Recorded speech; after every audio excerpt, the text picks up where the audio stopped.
mereka dulu sedikit supaya Ya. dengarkan mereka. Oke. Sebentar kembali kalau tidak ada. Oke, silakan Oneren.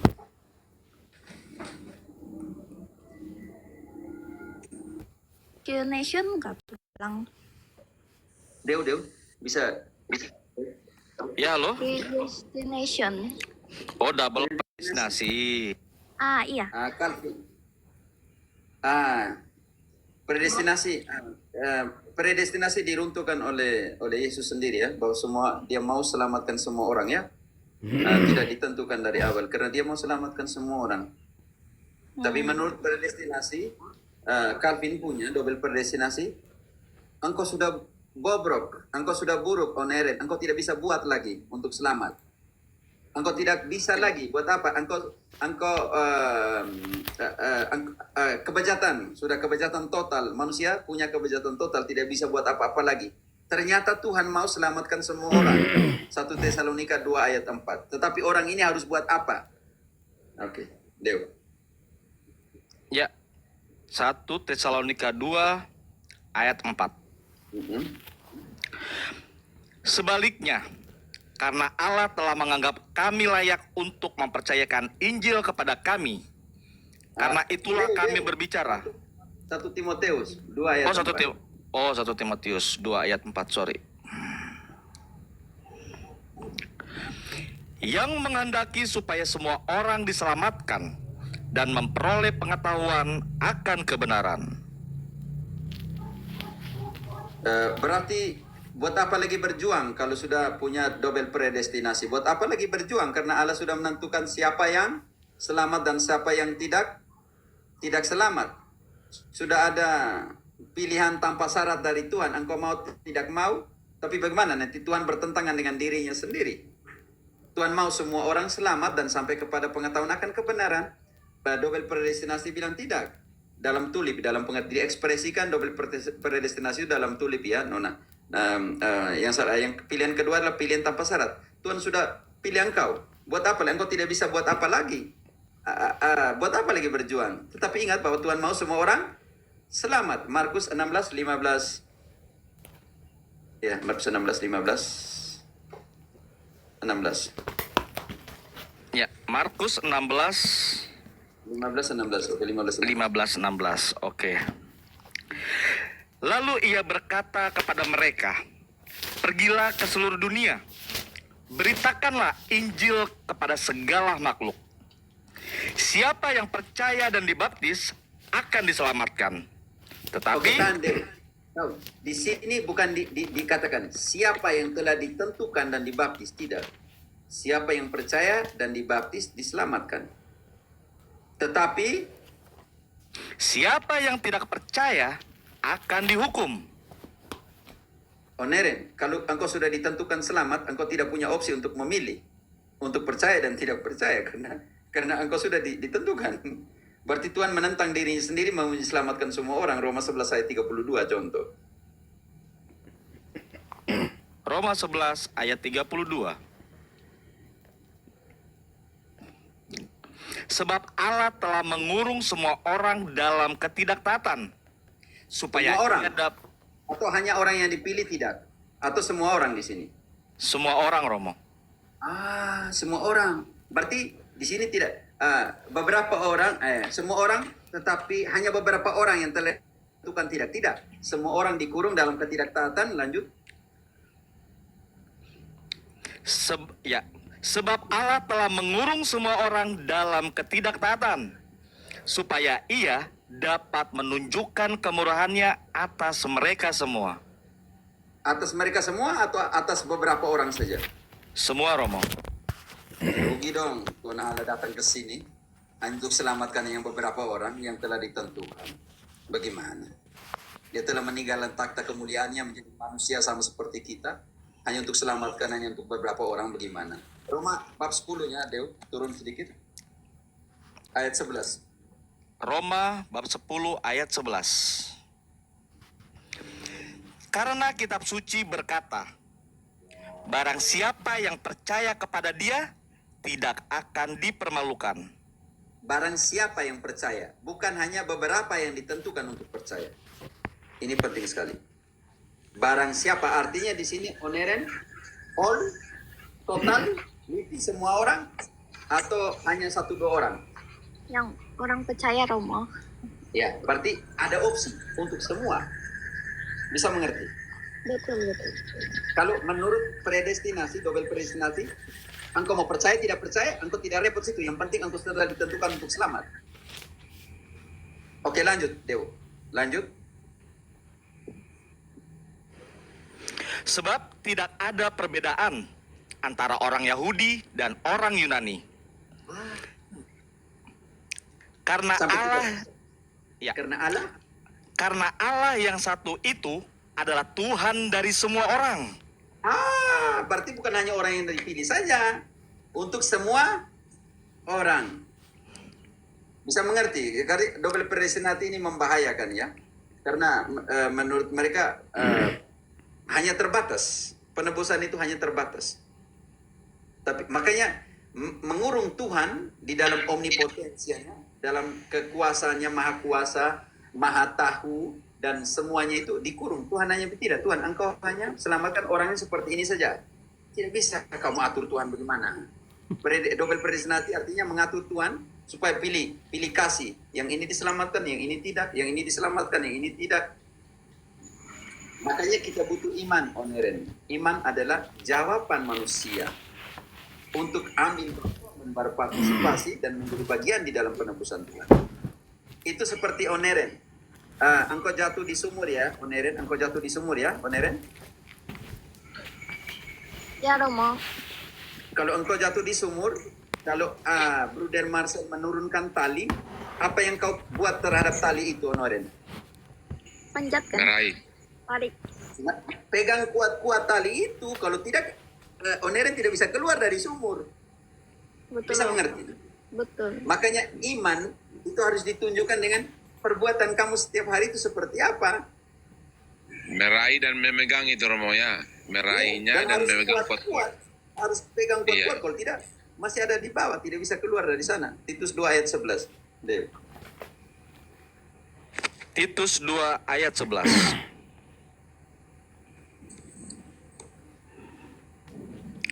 Karena kasih karunia Allah yang menyelamatkan semua manusia sudah nyata. Oke, tahan.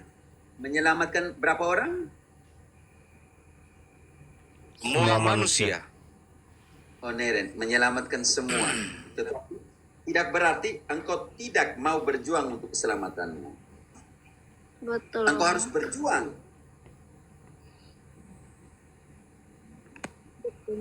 Mau berjuang tidak, Oneren? Ya berjuang Romo.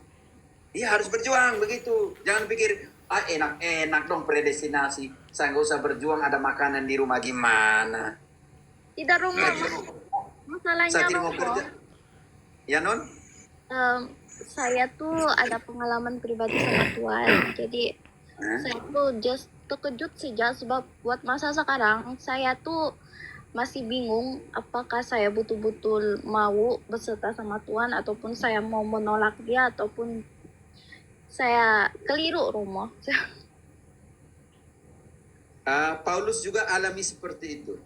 Dew, bantu dulu Galatia 1 ayat 14 ya. Ayat 14. Ayat 13 ya. Sekiranya Tuhan tuh mau dia patut hendak orang kah dulu kah cerita pasal kebesaran Tuhan ataupun dari parent lagi kah diajar begini begitu.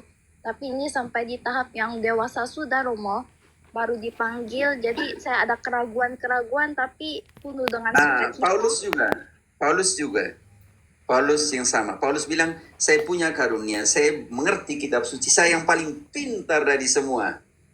Oke, nanti kita lihat bagaimana Paulus dipanggil dalam pengertian ini. Takut Romo. Ya, nggak usah takut. Oke, teruskan. Oke. Dewa Galatia 13. 1 ayat 13. Sebab kamu telah mendengar tentang hidupku dahulu dalam agama Yahudi. Tanpa batas, aku menganiaya gereja Allah dan berusaha membinasakannya. Lanjut. Dan di dalam agama Yahudi, aku lebih maju dari banyak teman yang sebaya dengan aku di antara bangsaku. Dia sombong, dia ahli kitab suci. Muridnya Gamaliel. Saya ini seperti itu. Saya mendapat karunia. Saya mendapat apa? Baca deh apa yang terjadi dengan Paulus.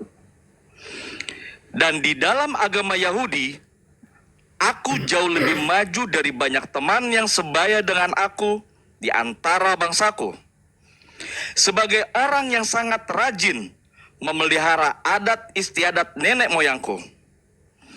Tetapi waktu ia yang telah memilih aku sejak kandungan ibuku dan memanggil aku oleh kasih karunia-Nya, berkenan menyatakan anaknya di dalam aku, supaya aku memberitakan dia di antara bangsa-bangsa bukan Yahudi, maka sesaat pun aku tidak minta pertimbangan kepada manusia.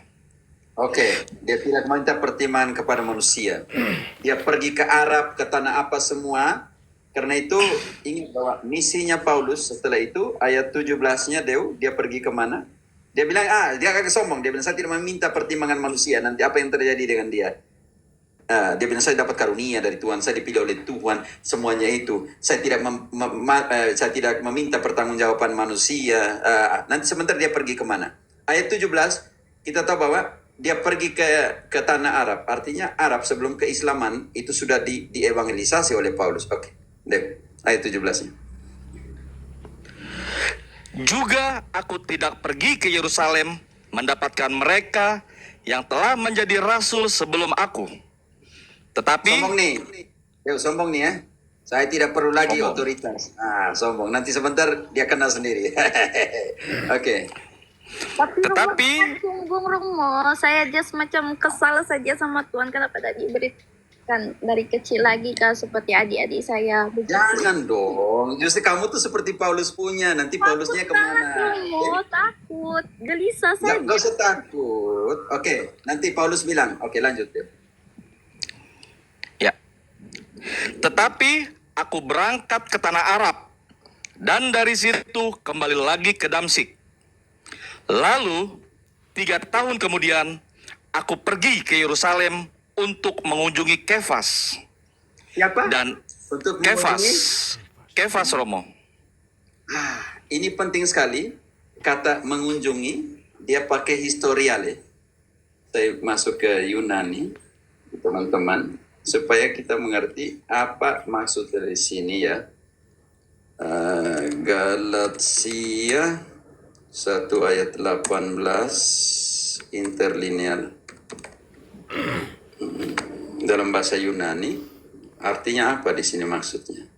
Dia pakai kata kunjungan ini, dia pakai kata Yunaninya apa?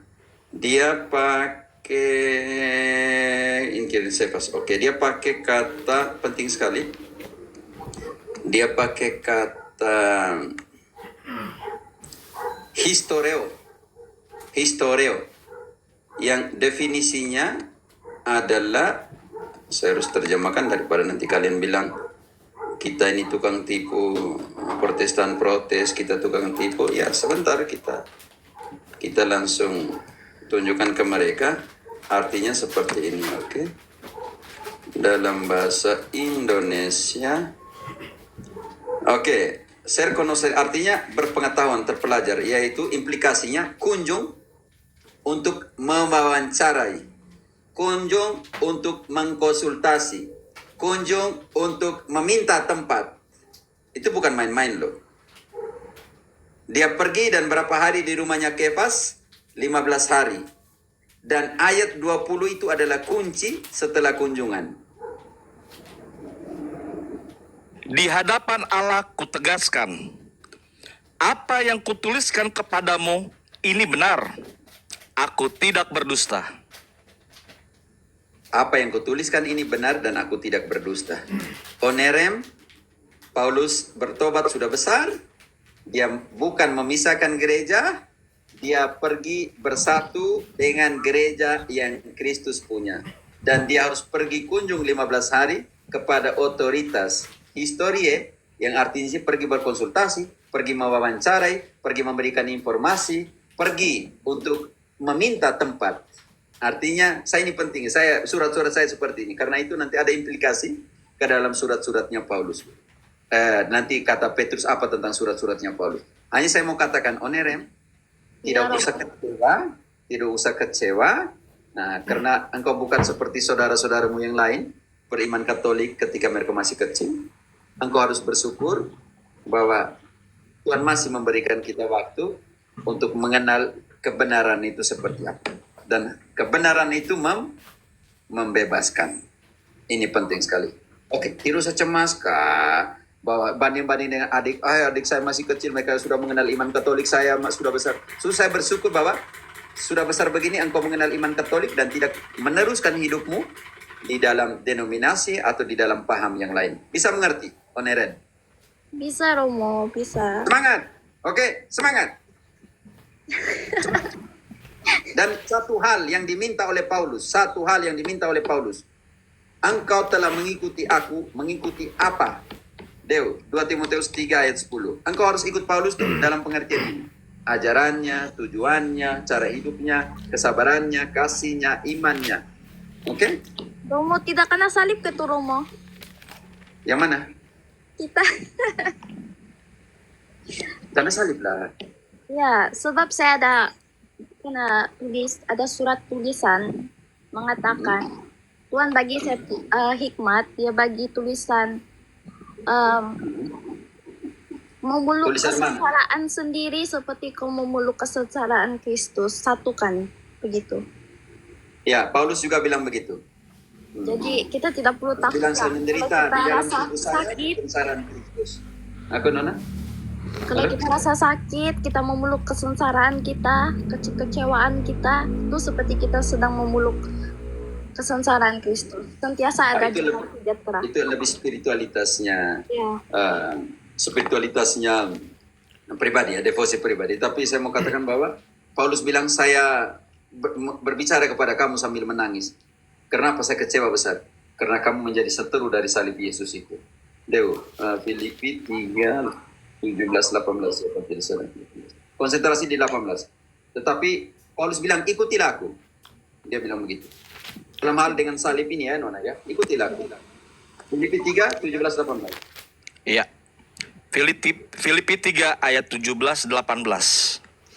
Saudara-saudara, ikutilah teladanku dan perhatikanlah mereka yang hidup sama seperti kami yang menjadi teladanmu. Karena seperti yang telah kerap kali kukatakan kepadamu dan yang kunyatakan pula sekarang sambil menangis, banyak orang yang hidup sebagai seteru salib Kristus. Rangkullah dia, peluklah.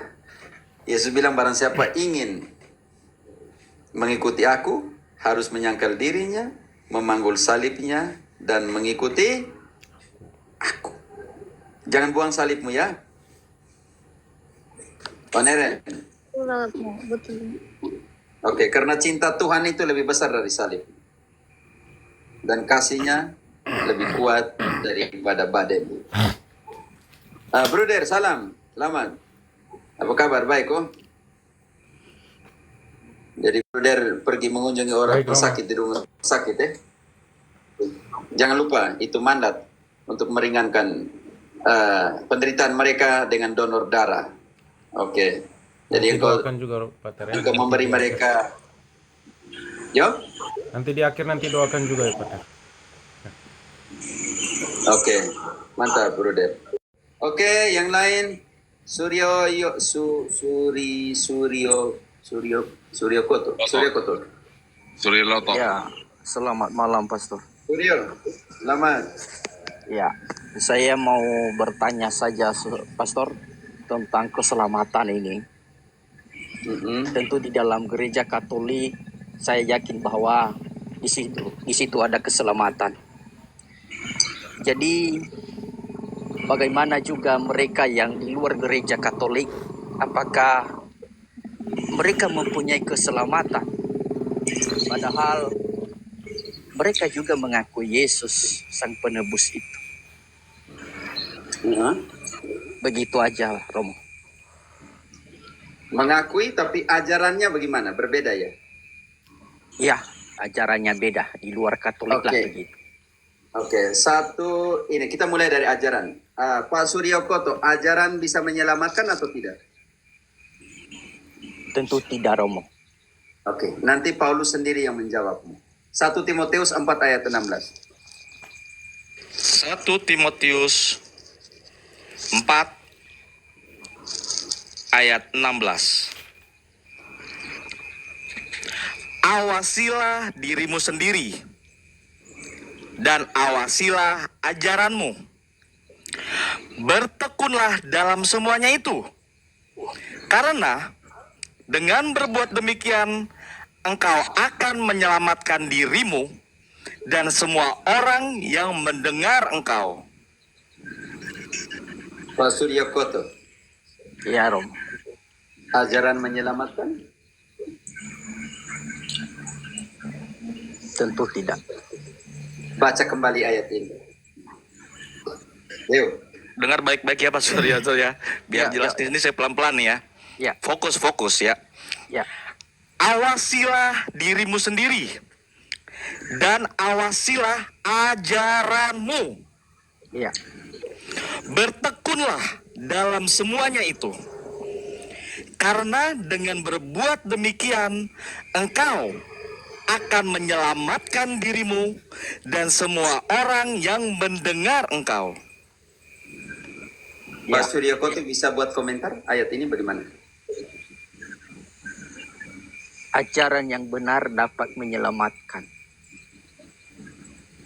Tunjukkan ajaran yang benar seperti apa dalam kitab suci yang bisa menyelamatkan. Sesuai dengan konteks tadi itu, Romo, saya dengar itu. Tapi ajaran yang mana pertanyaan saya? Pak Suryo ajaran Koto dari Protestan ya? Saya bukan dari Protestan, saya Katolik. Oke, sekarang kita harus bongkar. Dari paroki mana Pak? Saya dari Nias, paroki Santo Franciscus La Verna, Gunung Stoli, Nias. Berarti sekarang kita harus bongkar. Ajaran mana yang menyelamatkan? Karena harus berhati-hati dengan apa yang diajarkan. Saya omong dalam konteks Protestantisme ya Pak ya. Ya, Contohnya, ajaran yang menyelamatkan itu seperti apa? Orang yang mengenal Allah adalah orang yang melakukan perintah-perintah Allah. 1 Yohanes 2 ayat 3. Pelan-pelan. Waktu untuk sampai kepada ajaran yang seperti apa. 1 Yohanes 2 ayat 3. Dan inilah tandanya bahwa kita mengenal Allah, yaitu jikalau kita menuruti perintah-perintahnya. Perintahnya, contoh kecil, Pak Suryo Koto. Yesus pernah memerintahkan untuk mengaku dosa langsung kepada Tuhan, Suryo Koto? tidak. Mengaku kepada siapa? Mengaku pada imam. Protestantisme mengaku kepada imam? No. Bagaimana dosa mereka dihapuskan? Kalau Yesus bilang, Yohanes 20 ayat 22-23. Kuasa penghapusan dosa, otoritas penghapusan dosa diberikan kepada siapa? Ya, Yohanes 20 ayat 22 sampai dengan 23. Dan sesudah berkata demikian, ia mengembusi mereka dan berkata, terimalah Roh Kudus. Jikalau kamu mengampuni dosa orang, dosanya diampuni.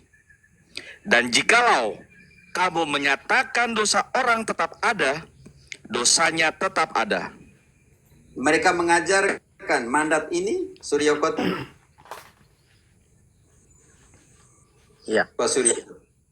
kalau di Bagaimana Protestan itu. ajaran ini bisa membuat orang selamat kalau doktrin perintahnya Yesus mereka tidak suruh dan tidak ajarkan dan tidak ada imamat di sana. Yesus bilang, makananku adalah benar, dagingku adalah benar-benar makanan. Mereka bilang itu simbol. Yohanes 6 ayat 55. Yesus omong apa dan Protestan omong apa? Iya. Sebab dagingku adalah benar-benar makanan, dan darahku adalah benar-benar minuman. Pak Surya Koto, Ya, Romo. Protestan bilang apa? Yesus bilang benar-benar makanan, benar-benar minuman. Protestan bilang simbol. Iya. Ya. Bagaimana roti ini, daging ini menyelamatkan? Deo, ayat 50-nya. Dengan cara seperti apa? Inilah roti yang turun dari surga. Barang siapa makan daripadanya, ia tidak akan mati. 52. Akulah roti hidup yang telah turun dari surga. Jikalau seorang makan dari roti ini, ia akan hidup selama-lamanya. Dan roti yang kuberikan itu ialah dagingku.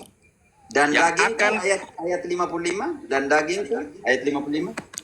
Sebab dagingku adalah benar-benar makanan, Dan darahku. dan darahku adalah benar-benar minuman. Pak Surya Koto, Ya, makan Romo. tubuh dan minum darah ini menyelamatkan? Sudah pasti menyelamatkan.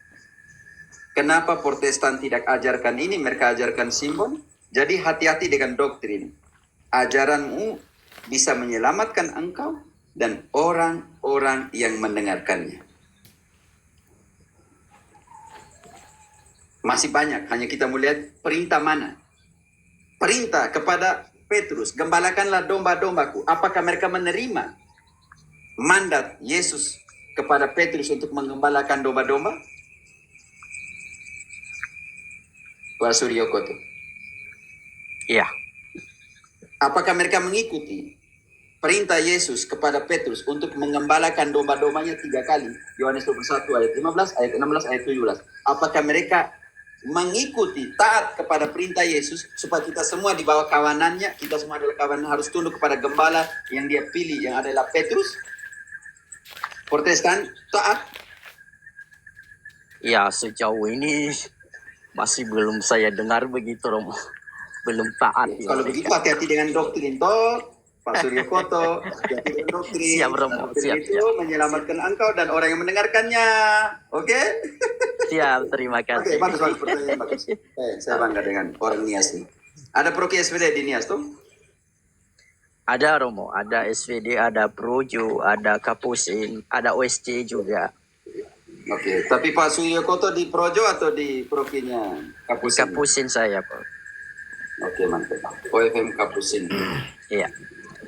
Romo Oke. nanti sebelum lupa nanti tandem Romo bisa ya? Yo, silakan. Ya, tandem biar Oke, lewat Pak Surya WA Koto, aja. terima kasih untuk pertanyaan bagus sekali. Ini yang membuka wawasan kita. Oh, kalau itu doktrin mana? Kita kembali ke doktrin mana? Ekaristi itu menyelamatkan ya. Makanan ini menyelamatkan, tapi mereka bilang tidak. Oke, kita bongkar kisah kisah 27 ayat 34. Kalau kita makan ini kita selamat. Tapi mereka tidak buat. Karena mereka bilang simbol, kalau simbol tidak menyelamatkan. Kisah 27 ayat 34. Karena itu aku menasihati kamu, supaya kamu makan dahulu. Hal itu perlu untuk keselamatanmu. Tidak seorang pun di antara kamu akan kehilangan sehelai pun dari rambut kepalanya. Oke, Deo tahan dulu. Pak Surya Koto, karena itu saya katakan kepada kamu harus makan dulu. Karena dengan makan ini kamu akan selamat. Selamat. Dan tak sehelai rambut pun akan hilang dari kepalamu. Tetapi mereka makan apa? Ayat 35. Sesudah berkata demikian, ia mengambil roti, mengucap syukur kepada Allah di hadapan semua mereka, memecahkannya, lalu mulai makan. Oke, Surya Koto. Santo Paulus, Pak PHS, Santo Paulus merayakan apa? Mengambil roti, memecah-mecahkan Ekaristi. Ekaristi. Dan di sini dikatakan bahwa makanan ini menyelamatkan. Iya. Dan dia ingat kata Yesus, barang siapa makan tubuhku dan minum darahku akan hidup. Selama-lamanya. Artinya akan Selamat. selamat. Yesus ajar begini, Paulus ajar begitu, tapi Protestan bilang tidak. Bagaimana ajaran seperti ini bertentangan dengan apa yang ada dalam kitab suci? Makanya hati-hati dengan doktrin, hati-hati dengan doktrin. Protestan, bertobatlah sebab kerajaan saya sudah dekat, Cari yang benar. Siap, bro. Siap. Oke, ya kita sapa Bruder, engkau tambah sudah. Pater, saya bisa... mana? Oke teman-teman. Kalau ada yang tidak bertanya, saya... Oke, Bruder. Pater, Kalau mereka. Yo. terkait dengan dogma Maria diangkat ke surga dengan yang terjadi pada Henok dan Elia, Pater. Yang saya mau tanyakan ini, kira-kira posisinya mereka antara Maria, Henok, dan Elia ini seperti apa posisinya? Oke, diangkat ke surga, Henok hanya butuh dua kriteria supaya diangkat ke surga. Ibrani 11 ayat 5. Dia tidak butuh banyak kriteria, tapi sebentar kita bongkar kriterianya Maria itu banyak atau tidak. Ibrani 11 ayat 5. Karena iman, Henok terangkat, supaya ia tidak mengalami kematian, dan ia tidak ditemukan, karena Allah telah mengangkatnya. Sebab sebelum ia terangkat, ia memperoleh kesaksian bahwa ia berkenan kepada Allah. Kunci kata dua hal di situ, iman dan Allah Kenan. Berkenan. dua hal yang menjadi kriteria, di mana Henok diangkat ke Surga. surga. Aduh.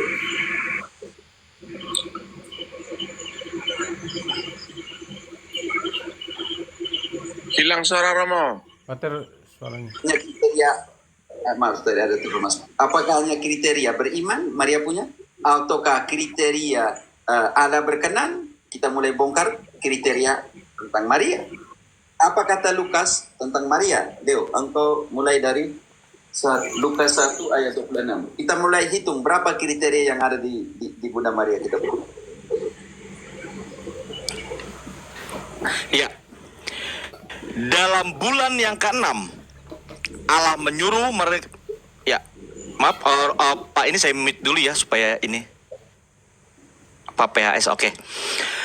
Dalam bulan yang ke-6, Allah menyuruh malaikat Gabriel pergi ke sebuah kota di Galilea bernama Nazaret, kepada seorang perawan yang bertunangan dengan seorang bernama Yusuf dari keluarga Daud. Deo, Nama tahan. Pada bulan ke-6, Allah perintah malaikat pergi. Allah perintah malaikat supaya pergi mengunjungi seorang perempuan yang bertunangan dengan Yosef dari keluarga Daud. Nama perempuan ada nama atau tidak, Deo? Sebutkan namanya, Romo. Nama perawan itu Maria. Nama perawan itu Maria. Maria. kita ingat, Deo, engkau tahan di situ, kita ingat Yesaya 7:14. Perawan atau tidak untuk kelahiran Mesias itu? Allah memberikan sebuah tanda atau tidak? Allah sendiri memberikan sebuah tanda. Ya. Yesaya 7 ayat 14. Sebab itu Tuhan sendirilah yang akan memberikan kepadamu suatu pertanda. Sesungguhnya seorang perawan muda mengandung dan akan melahirkan seorang anak laki-laki, dan ia akan menamakan dia Immanuel. Oke, seorang perawan dalam Lukas itu adalah kepenuhan dari nubuat Yesaya bahwa kedatangan Mesias, kedatangan Immanuel itu adalah tanda sendiri, tanda yang diberikan oleh Allah sendiri bahwa seorang perawan akan mengandung dan melahirkan. Kembali ke Lukas, Deo. ayat 28 sekarang. Ya. Ketika malaikat itu masuk ke rumah Maria, ia berkata, "Salam, hai engkau yang dikaruniai. Tuhan menyertai engkau." Oke, sekarang kalau kita melihat dari ayat Yesaya punya, Allah sendiri yang memberikan tanda bahwa seorang perawan akan mengandung dan melahirkan. Tadi Lukas 1:26 dimulai dengan Allah menyuruh malaikat. Artinya Allah yang memilih Maria dalam pengertian ini karena dia suruh malaikat pergi ke sana. Dan ayat 28 ketika dia masuk dia katakan seperti apa? Salam, hai engkau yang terberkati. Tuhan sertamu. Tidak main-main pemilihan kata di sini yang oleh Hieronymus dia menggunakan kata full of grace, diterjemahkan ke Vulgata seperti itu. Tetapi Yunani dia gunakan kata keritomene. Keritomene atau keritomene artinya rahmat ini, full of grace ini, itu berbeda dengan full of grace-nya Stefanus punya di dalam Kisah 6 ayat 9 ayat 8 dulu. Kita buat langsung perbedaan antara full of grace yang Stefanus punya dan Maria punya. Lukas yang sama yang menulis membuat dua pilihan kata yang berbeda. Oke, Dew. Dan kita masuk ke dalam full of grace yang Stefanus punya. Kisah 6 ayat 8. Dan Stefanus yang penuh dengan karunia dan kuasa mengadakan mujizat-mujizat dan tanda-tanda di antara orang banyak. Dengan karunia, full of grace juga, tetapi sini Lukas menggunakan kata plereskerito. Pada saat itu dipenuhi dengan rahmat Allah. Pada saat itu dipenuhi dengan kasih karunia Allah. Tetapi Maria punya katanya bukan plereskerito, melainkan keritomene atau ceritomene, tergantung bagaimana cara membacanya. Artinya rahmat itu sudah ada, sedang ada, dan akan selalu ada. Dan ini penting sekali, rahmat ini seakan selalu ada padanya. Maka kalau kita menyentuh Lukas yang sama 1 ayat 47. 1 ayat 47. Dan hatiku bergembira karena Allah, juru selamatku. Mulai dari sekarang. Sebab ia telah memperhatikan kerendahan hambanya. Sesungguhnya, mulai dari sekarang, segala keturunan akan menyebut aku berbahagia. Karena rahmat itu tidak pernah akan hilang dari dia. Karena itu, keritomene artinya sebelum, sementara, dan selamanya. Ini penting sekali. Persoalan teman-teman Protestantisme tidak melihat gramatikalnya, tidak melihat gramatikal dalam pengertian etimologi, dalam pengertian sintaksis dan leksikon. Leksikon pemilihan katanya seperti apa? Sangat berbeda untuk Stefanus punya dan sangat berbeda untuk Maria punya. Bayangkan, penuh rahmat yang lalu, yang sekarang dan sampai selamanya tetap ada. Karena itu mulai dari sekarang semua generasi, semua keturunan akan menyebut aku bahagia. Karena tak seorang pun bisa mengeluarkan, mengambil rahmat yang setelah terima ini untuk selamanya. Jadi, kalau kita membaca semua, Dew, ayat 29-nya, 30-nya, 31-nya. Langsung ke 32, Dew. Bukan hanya rahmat yang melahirkan Emmanuel, tetapi sekarang rahmat yang dia diberikan kepada dia untuk melahirkan seorang raja. Ya. Sesungguhnya engkau akan mengandung dan akan melahirkan seorang anak laki-laki, dan hendaklah engkau menamai dia Yesus. Ia akan menjadi besar dan akan disebut anak Allah yang maha tinggi. Dan Tuhan Allah akan mengaruniakan kepadanya tahta Daud, bapa leluhurnya.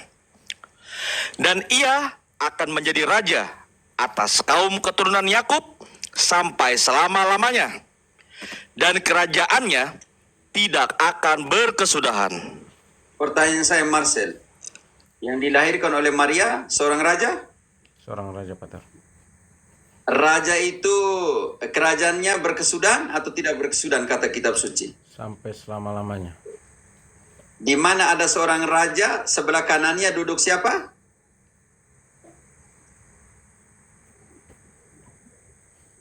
Ratu, Di ratu. samping ratu atau permaisuri. Selalu di kerajaan manapun, di samping kanan seorang raja duduk permaisuri. Mazmur 45 ayat 9, Mazmur Mesianik. Di mana permaisuri itu sekarang duduk?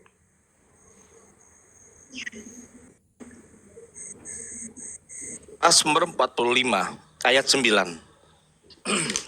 Di antara mereka yang disayangi terdapat putri-putri raja. Di sebelah kananmu berdiri permaisuri berpakaian emas dari Ofir. Oke, tahan, Leo. Sudah nih. Ratu ada selalu di samping kanannya raja. Kembali lagi ke utamaan Maria. Setelah melahirkan raja, dinubuat untuk melahirkan raja, ayat 35. Apa yang menaungi dia?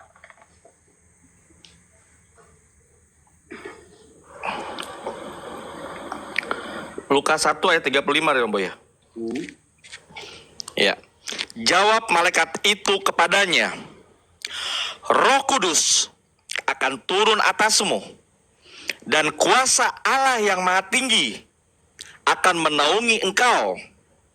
Sebab itu, anak yang akan kau lahirkan itu akan disebut Kudus, anak Allah. Yang ayat 32-33 raja. Bisa mengerti?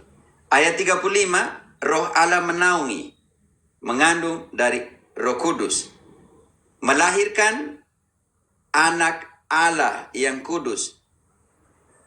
Keutamaan apa lagi? Oh, belum dapat. Harus menjadi bunda Allah. Oke, Dew, ayat 40-nya. 41. 41 lah. 42. Ya. Dan ketika Elizabeth mendengar salam Maria, melonjaklah anak yang di dalam rahimnya, dan Elizabeth pun penuh dengan Roh Kudus. Lalu berseru dengan suara nyaring, diberkatilah engkau di antara semua perempuan, dan diberkatilah buah rahimmu. Wow. Lanjut, siapakah aku ini? Siapakah aku ini, sampai ibu Tuhanku datang mengunjungi aku? Siapakah aku? Siapakah aku ini, Tuhan?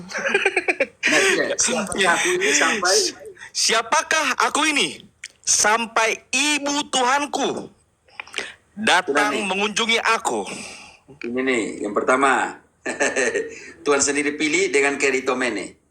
Yang kedua, keutamaan Maria nih. Melahirkan seorang raja yang kerajaan turun-temurun tidak berkesudahan. Yang ketiga, dinaungi rahmat Roh Kudus. Yang keempat, akan melahirkan anak Allah. Yang kelima, disebut siapakah aku ini sampai ibu Tuhanku. Ibu Tuhanku datang mengunjungi aku. Masih banyak keutamaan Bunda Maria. Dan karena keutamaan seperti ini, Marcel, apakah Bunda Maria tidak berkenan duduk di samping anaknya di surga yang telah dikatakan di dalam Mazmur 45 ayat 9 ini? Pasti berkenan, Pater. Dia akan dibawa kemana? Wahyu 12 ayat 6. Wahyu 12 ayat 6. Perempuan itu lari ke padang gurun, di mana Perempuan itu lari ke padang gurun, di mana telah disediakan suatu tempat baginya oleh Allah, supaya ia dipelihara di situ 1260 hari lamanya. Tak berhingga. Supaya dia pelihara di situ. Bagaimana dia dibawa ke sana? Ayat 14.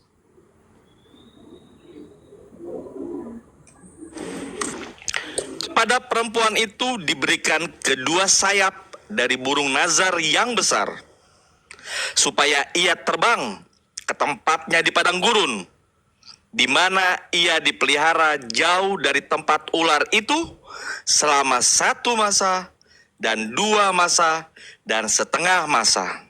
Tidak berkesudahan. Dan kita harus tahu bahwa padang gurun itu simbol. Karena binatang ular yang paling buas ada di mana, Deo? Ada di padang Padang gurun. gurun. Tidak mungkin. Karena apa? Karena ini tempat yang tidak ada ularnya, yang tidak ada setannya. Mau tahu tempat itu di mana? Wahyu 11 ayat 19. Maka terbukalah bait suci Allah yang di surga. Dan kelihatanlah tabut perjanjiannya di dalam bait suci itu. Selesai, cukup. Tabut itu sudah ditemukan di mana? Surga. Di bait Allah yang ada di surga.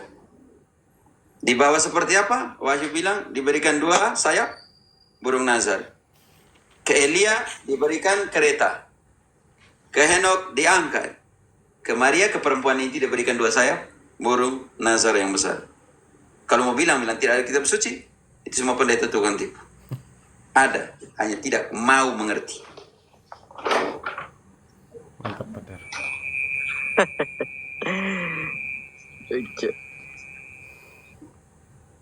Boleh lanjut, masih berkaitan dengan ini, Pater. Ya? Yesus bangkit dengan tubuh kemuliaan yang baru lalu naik ke surga. Nah, bagaimana dengan Henok dan Elia? Apakah mereka juga menerima tubuh kemuliaan sebelum Yesus menebus dosa manusia? Deo, Ibrani 12 ayat 22-23. Jiwa-jiwa orang benar yang disempurnakan, brother, yang masuk ke sana. Ibrani berapa tadi, Pater? 12 ayat 22-23. Siapa-siapa saja yang ada di surga. Tetapi kamu sudah datang ke Bukit Sion, ke kota Allah yang hidup, Yerusalem surgawi. Dan kepada Marcel, brother, ini omong tentang surga dengan 3 nama yang berbeda, sinonim. Ya, Pater. Brother, oke. Ini tentang surga ya. Yang 3 punya nama, Deo. Kamu telah ke Bukit Sion, kota Allah yang Yerusalem, ya, dan hidup, Yerusalem surgawi. Oke. Siapa yang ada di sana? Oke, 1. Dan kepada beribu-ribu malaikat, suatu kumpulan yang meriah. Ribu-ribu malaikat, sebentar, hitung dulu. Beribu-ribu malaikat, kumpulan meriah, pasti banyak orang. Siapa lagi? Dan kepada gereja anak-anak sulung, Oke, gereja perdana, lanjut. yang namanya terdaftar di surga. Dan Siapa kepada lagi? Allah yang Allah ada di menghakimi semua orang.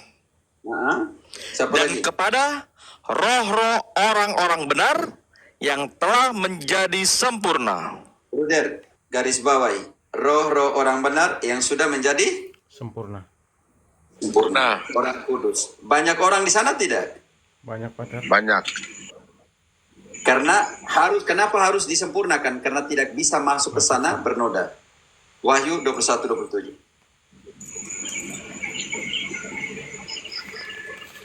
Wahyu berapa Romo? 21-27. Tetapi tidak akan masuk ke dalamnya sesuatu yang najis atau orang yang melakukan kekejian atau dusta, tetapi hanya mereka yang namanya tertulis di dalam kitab kehidupan anak domba itu. Dan semua yang tercatat di dalam kitab kehidupan akan dihakimi menurut apa? Wahyu 20 ayat 12-13.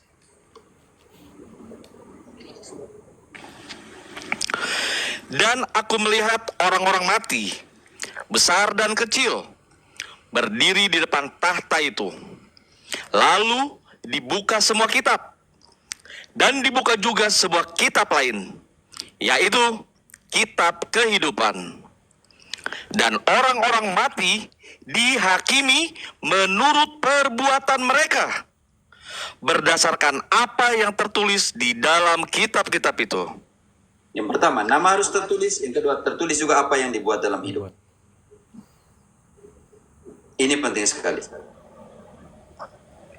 Jadi jangan anggap enak-enak seperti ada satu pendeta bilang, tapi di hakim itu tapi bukan untuk keselamatan, tapi untuk mendapat upah. Saya bilang, upah itu apa? Kalau bukan keselamatan. Dapat Kan Mercedes. lucu. Mercedes. Jadi Marcel, jadi bagi Protestantisme surga itu kosong. Karena mereka harus tunggu penghakiman terakhir dalam teologinya. Tetapi secara teologis biblis, surga itu banyak orang atau sedikit orang. Kalau begitu Henok kemana? Abraham kemana? Musa kemana yang datang di Gunung Tabor? Musa dan Elias datang kemana? Mereka dari mana kalau begitu? Tinggal di mana kalau begitu? Abraham di mana? Henok kemana? Berarti banyak orang, jiwa-jiwa orang benar yang sudah disempurnakan. Nanti kalau pendeta Protestan dia wafat rohnya di Oyo aja, Romo, Oyo. Tinggal di bumi masih.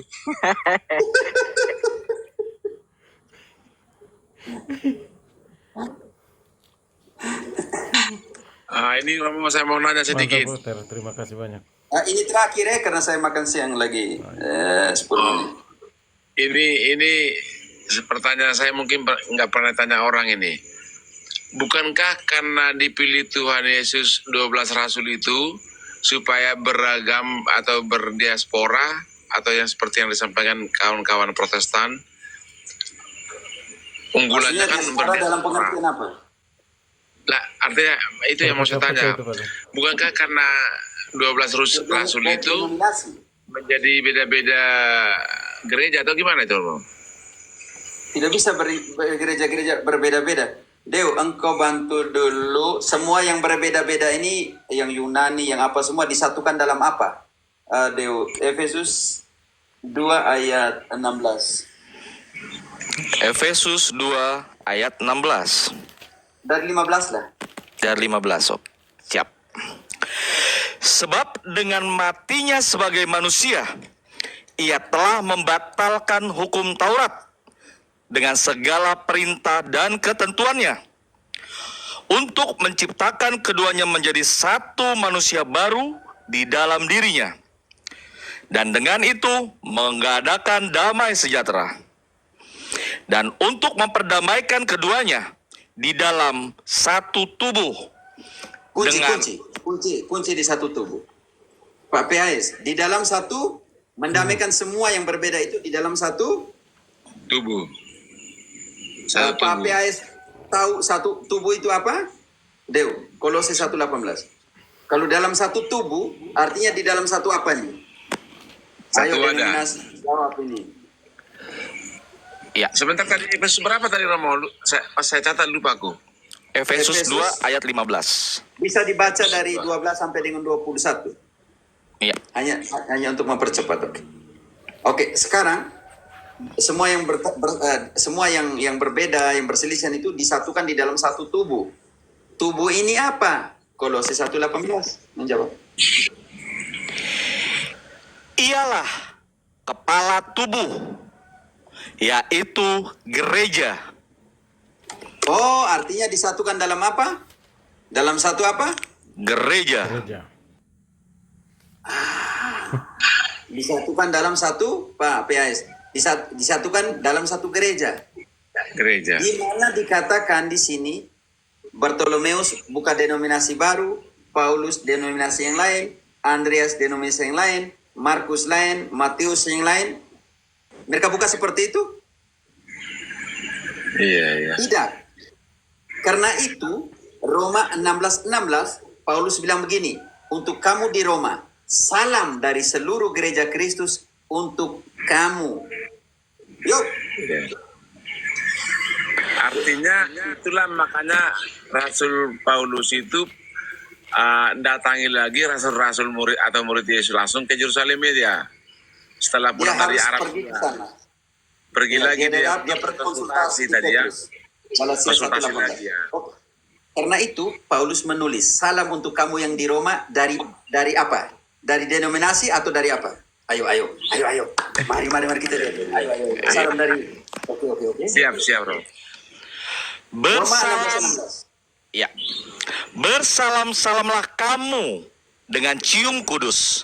Salam kepada kamu dari semua gereja Kristus. Baca ulang. Denominasi tidak dengar itu. Baca ulang. Bersalam-salamlah kamu dengan cium kudus. Salam kepada kamu dari semua gereja Kristus. Dari seluruh gereja Kristus yang ada di Antioquia, yang ada di Lida, yang ada di Yerusalem, yang ada di semua, menyalami Roma. Menyalami Roma. Karena itu Gereja Roma. kalau seandainya itu denominasi, apakah mereka menerima kunjungannya Petrus, Pak PAS? Kalau itu denominasi mereka kunjung, apakah gereja Katolik bisa kunjung? Paus bisa kunjung ini Adventista, Pentekostas? Kalau waktu itu sudah ada denominasi? Artinya gini Romo ya, mohon maaf ini. Itulah pentingnya pengakuan iman rasuli tadi itu ya. Karena dibangun di atas dasar para rasul. Iya. Penting sekali. Karena apa? Karena Efesus 2:20 katakan dibangun di atas dasar para rasul. Iya, artinya kan kalau denominasi yang lainnya kan tidak ada pengakuan iman rasuli. Langsung nyanyi-nyanyi aja. Ya, karena tidak ada rasul. Karena tidak sesuai dengan kitab suci. Saya kalau nyanyi itu si ini, Tuhan kasihanilah, Tuhan kasihani kami. Kristus Raja kasihani kami. Tuhan Imam Agung Pengantara, Tuhan kasihani kami. Oke, tahan di Imam Agung ini. Tahan di Imam Agung ini. Ada imamat dalam perjanjian baru. Dan imam-imam ini, saudara-saudari ini harus disetarakan dalam segala hal dengan Imam Agung. Tutup dengan itu, Ibrani 2 ayat 17. Ibrani berapa Romo? Ibrani 2 ayat Karena Pak sentuh Imam Agung, makanya Imam Agung ini, Imam Besar ini harus disetarakan dengan saudara-saudara yang lain. Dalam hal apa? Ibrani 2 ayat 17. Itulah sebabnya, maka dalam segala hal, ia harus disamakan dengan saudara-saudaranya,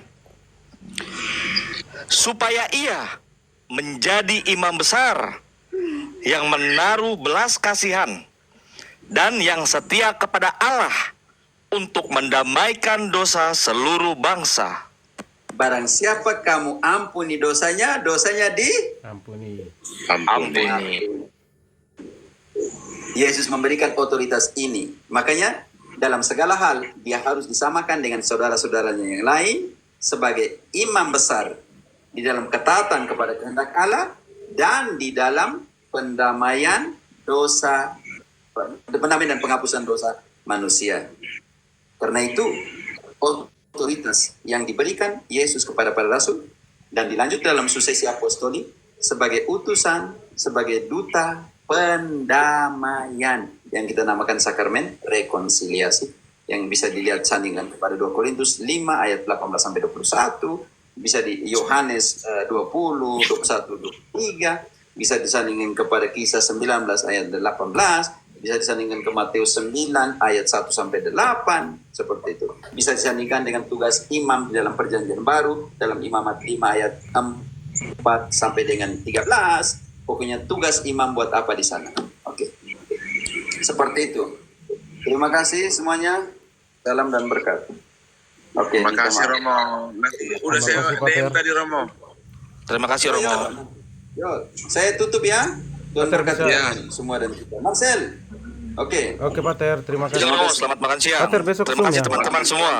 Terima kasih Romo. Besok Zoom ya, Makasih, Pater. Deung, kawan-kawan semua, salam. Zoom ya besok Pater. Oke, saya tutup dulu. Oke. Zoom ya.